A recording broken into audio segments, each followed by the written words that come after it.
일단 오늘 말씀에 필요한 부분까지만 일단 읽었습니다. 뭐 다 하나하나 다 살펴볼 수가 없는 내용이기 때문에 오늘 핵심적인 좀 부분만 좀 나누려고 합니다.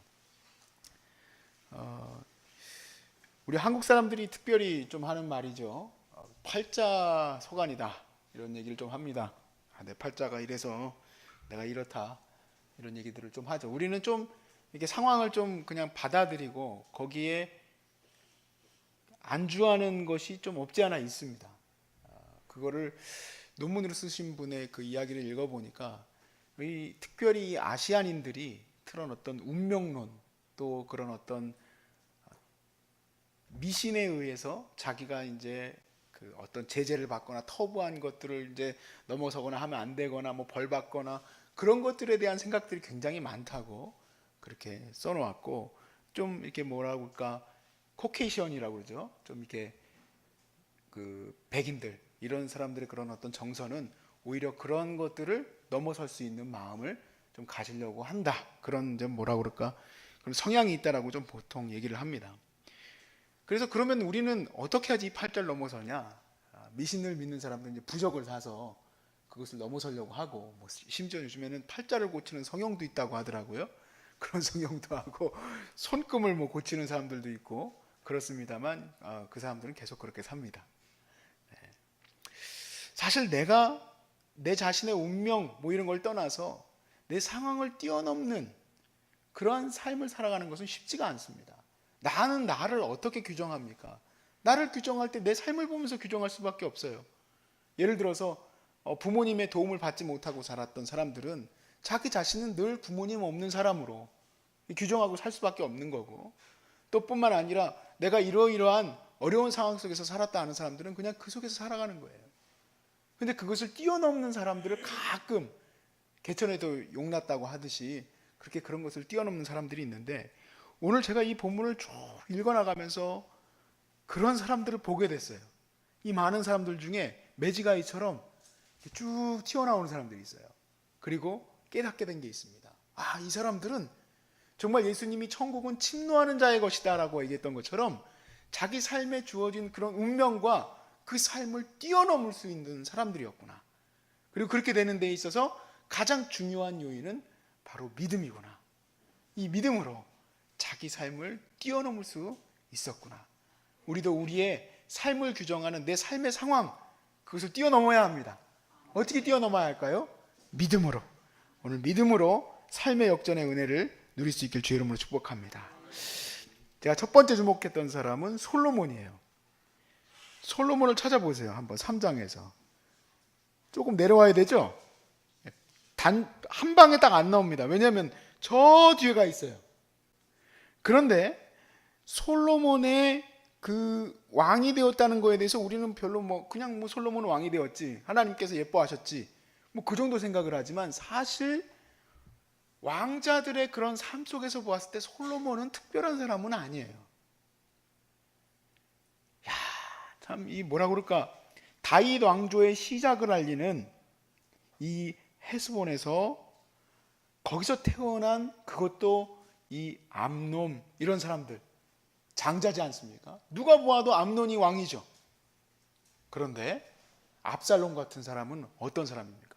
얼마나 멋있는지 그 아름다운 용모 그리고 머리털이 많은 게 그때는 아름다웠나 봐요. 그래서 머리털의 무게가 얼마고 이럴 정도로 대단한 미남이고 용장이고 또 지략가고 그렇습니다. 그런데 우리가 주목하지 못했던 일이 나중에 압살롬과 또 암논의 그런 난들이 있고 나서 한 사람이 또 등장합니다. 아비 잠깐만요. 아도니아죠. 아도니아예요. 이 넷째 아들 아도니아는 열왕기상 1장 5절부터 6절에 보면 이렇게 돼 있어요. 그때 학기세 아들 아도니아가 스스로 높여서 이르기를 그때가 언제냐면 다윗 왕이 이제 다 늙어가지고 발발발발발발 떨고 있을 때예요. 추워가지고 소녀 하나를 끼고 자고 있었어요.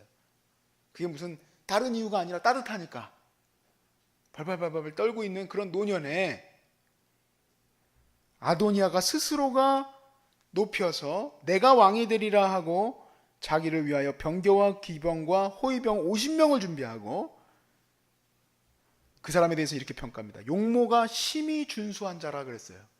용모가 심히 준수하고 그의 아버지가 네가 어찌하여 그리하였느냐고 말로 한 번도 그를 섭섭하게 한 일이 없었다. 정말 말 그대로 모범생 중에 모범생. 누가 봐도 왕감. 누가 봐도 암논이 죽은 이후에 압살롬의 난이 다 끝나고 나서 다음으로 지목될 만한 사람이 아도니아인데 다윗이 아직도 누구를 왕으로 삼지 않고 있었단 말이에요. 그런데 이 솔로몬이 무엇을 할 수 있겠습니까? 근데 이 솔로몬이 하나님의 은혜로 왕권을 딱 붙들고 갈 수 있었어요. 근데 솔로몬의 무엇을 볼까? 제가 다시 말씀을 이렇게 바라보면서 느끼게 된 것은 하나님이 솔로몬을 사랑하셨어요. 그냥 너 사랑해 그게 아니라 정말 이 솔로몬이 자기가 왕을 이 통치를 잘해 나가려면은 자기가 지혜가 필요한데 하나님 내게 지혜를 주십시오. 그렇게 기도했더니 하나님이 기뻐하셨다. 왜냐하면 네가 부도 요구하지 아니하고 네가 나라를 다스리는데 이런 것도 요구하지 아니하고 네가 다 다스리려고 지혜를 구했으니 내가 이것도 주고 저것도 줄게. 솔로몬은 하나님 앞에서 우리는 그냥 지혜의 왕으로만 느꼈지만 사실은 하나님 앞에 기도하는 왕이고 또 하나님께 예배하는 것을 기뻐하는 왕이고 또 그리고 하나님 앞에 서 있는 믿음의 왕이었습니다. 그래서 사실은 그의 삶에 놓여있는 수많은 파노라마와 그 모든 삶 속에서 그는 어렸을 때부터 여전히 그 믿음을 붙들고 하나님 앞에 나갔을 거예요. 제가 우리 환우들과 함께 할 때 그런 생각을 많이 하게 돼요. 사실 이 암이 오고 나서부터는 정말 믿음이 많이 필요하죠. 이렇게 보니까 정말 믿음이 많이 필요하다는 생각이 들어요. 그리고 기도도 정말 많이 필요해요. 기도 열심히 하신 분들 낳는 거 보면 정말 신기해요. 그런데 내가 그런 간증들이 여기 계속 있었어요. 어떤 분이 기도를 열심히 해가지고 하나님이 이렇게 인도해 주시고 저렇게 인도해 주셨더라. 그런 간증들도 여기 있었습니다. 근데 그 간증을 듣고 저는 따라하기를 바랬는데 못 따라해요. 정말 믿음 생활도 하루아침에 이루어지는 게 아니에요. 그동안 신앙생활 했던 게 꼭 보험 같아, 보험. 지금까지 내가 기도해왔던 그런 습관과 믿음의 습관들이 당장 닥쳐오는 문제들 앞에서 힘을 발휘한다니까요. 그때 힘을 발휘하는 거예요. 내가 믿음 앞에 서 있었던 그 시간들이 막 다가오는 문제들과 어려움들 앞에서 사실은요, 아도니아의 이 사건에서 솔로몬이 어떤 믿음의 사건, 믿음의 어떤 기도를 했다 이런 것들은 안 나와 있습니다만은 그의 당당함 정말 대단합니다. 넷째 영 얼마나 무서웠을까? 아도니아가 심지어는 그 요압 장군까지도 아도니아를 도왔습니다. 요압 장군까지도 얼마나 무서워요. 어렸을 때 봤었던 요압은 아마 막 정말 산 같았을 거예요. 솔로몬이 보았을 때. 자기 아저씨 아닙니까? 아저씨. 어렸을 때부터 보아왔던. 그런데 그 요압조차도 아도니아의 편이었단 말이에요. 거기에서 다른 왕들도 보면 그런 경우가 가끔 있고 우리가 다른 세상의 역사 속에서도 보면 왕들이 벌벌벌 떨고 어디 숨어 있고 이런 것들 많이 나옵니다만 솔로몬은요, 당신 나와, 아도니아를 딱 나오라고 해가지고 솔로몬이 이제 왕이 됐다고 딱 선포되었던 다음에 집에 가라 그래요. 이야, 얼마나 멋있는지 몰라요. 열왕기상 첫 장을 딱 시작돼 보면요, 이 솔로몬 어린 왕이 당신 집에 가십시오. 만약에 당신에게 그 반역하는 모습이 보이면 그때는 끝장나는 거예요 하고 얘기할 정도로 어떻게 당당할 수 있을까? 한 번에 이런 모습이 나오는 게 아니에요. 하나님 앞에서 끊임없이 기도하며 나왔기 때문에 그러한 이 삶의 모든 문제도 넉넉히 이길 수 있었은 줄로 저희는 믿습니다. 그 다음 주목할 사람이 저는 쭉 내려가면서 3장 19절에 나오는 스룹바벨이에요. 지금 이 말씀은 유다의 왕조들, 다윗의 왕조들 특별히 쭉 나가다가 사실 스룹바벨은 어떤 사람입니까? 바벨론으로 포로로 잡혀갔을 때의 상황 속에서 태어난 아들이다라는 얘기예요. 스룹바벨이라는 이름 자체가 그래요. 바벨론으로 포로로 잡혀가서 거기서 태어난 아이.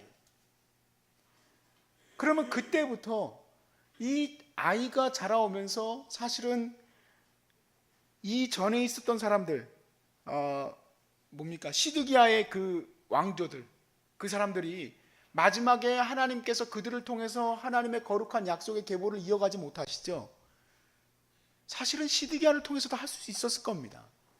그런데 그들이 믿음에 서 있지 않으니까 아무리 자기의 지략이 뛰어나고 사람들이 아닙니다, 우리가 바벨론으로 왜 잡혀갑니까?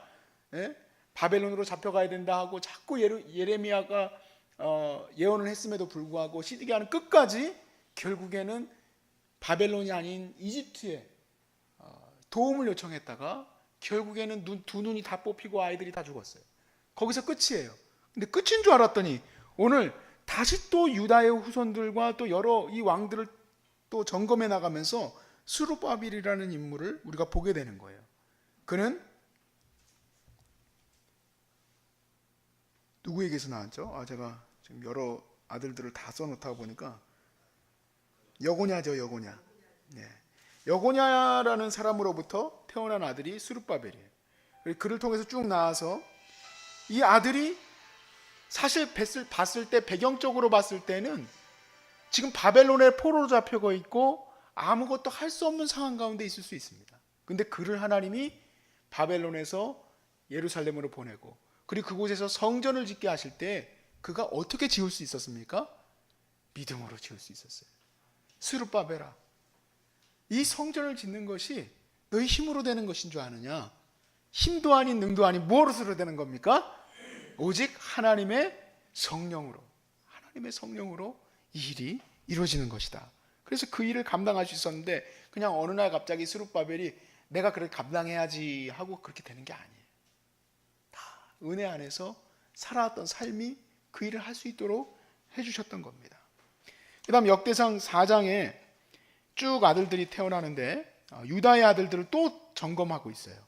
저는 왜 또 유다의 후손들 앞에서도 점검해놓고 나서 또 나오나 하고 봤더니 이제는 4장 1절에 보면은 유다의 아들들 중에서 베레스가 아주 중요하죠. 왜냐면은 거기에서 다윗 왕조가 나오니까. 근데 헤스론과 갈미, 그래 갈미는 좀 이제 아간 같은 사람도 나왔으니까 오케이. 근데 훌과 소발이 나왔는데 이 마지막 소발의 아들들을 적어놓고 있어요. 이 소발의 아들들 중에서요, 특별히 역대상에서는 특이한 하나의 사람이 등장하는데 바로 야베스입니다. 다른 사람들은 다 이름만 적어놓고 넘어가다가 야베스에서는 딱 멈춰서고 이 사람이 했던 기도와 삶에 대한 얘기들이 기록이 돼 있어요. 사실 어떻게 보면은 별로 관심 갖고 싶지 않은 사람들 중이기도 해요. 우리의 이제 핵심은 주인공 중심으로 이렇게 넘어가기 때문에 무슨 유다의 아들들 중에서 소발이 있었는지 우리가 어떻게 알아? 참 그냥 5장으로 넘어가자 하고 넘어가야 되는데 그 넘어가지 않고 잠깐 보게 되면 9절에 나오는 야베스가 있는데 이 야베스라는 사람의 이름의 뜻이 뭐냐? 어머니가 낳을 때 어렵게 태어났다, 귀한 아들이다 라고 얘기를 합니다. 그리고 그 사람이 이제 기도를 했는데 하나님께 아뢰어 이르되 주께서 내게 복을 주시려거든 나의 지역을 넓히시고 주의 손으로 나를 도우사 나로 환난을 벗어나 내게 근심이 없게 하옵소서. 하나님이 그 구한 것을 어떻게 했다고 그랬습니까? 들어주셨어요. 응답하셨어요. 저에게도 솔직히 아들 둘이 있습니다. 잘 아시겠지만 우리 황희가 조금 늦어요. 그냥 좀 둘려서 얘기해서 조금 느리다고 얘기하지 사실 마음속에 항상 기도가 되는 아들입니다. 아직 말도 미완성이고 조금 이렇게 행동도 조금 막 뛰어다니지를 못하는 것이 좀 안타까워서 항상 또 언어 치료와 함께 병행해서 또 이제 신체 치료도 같이 하고 있는 아들이고, 사실 우리 아내한테 참 고맙게 생각하는 것이 지난 몇 년 동안 거의 2살 지나오면서 애가 조금 발달이 느리다 생각이 들어서 그때부터 언어 치료부터 해서 치료를 거의 매일 우리 아내가 하고 있어요. 근데 이 아들은 7년간 기도하여서 얻은 아들이고 저희에게도 특별한 아들이고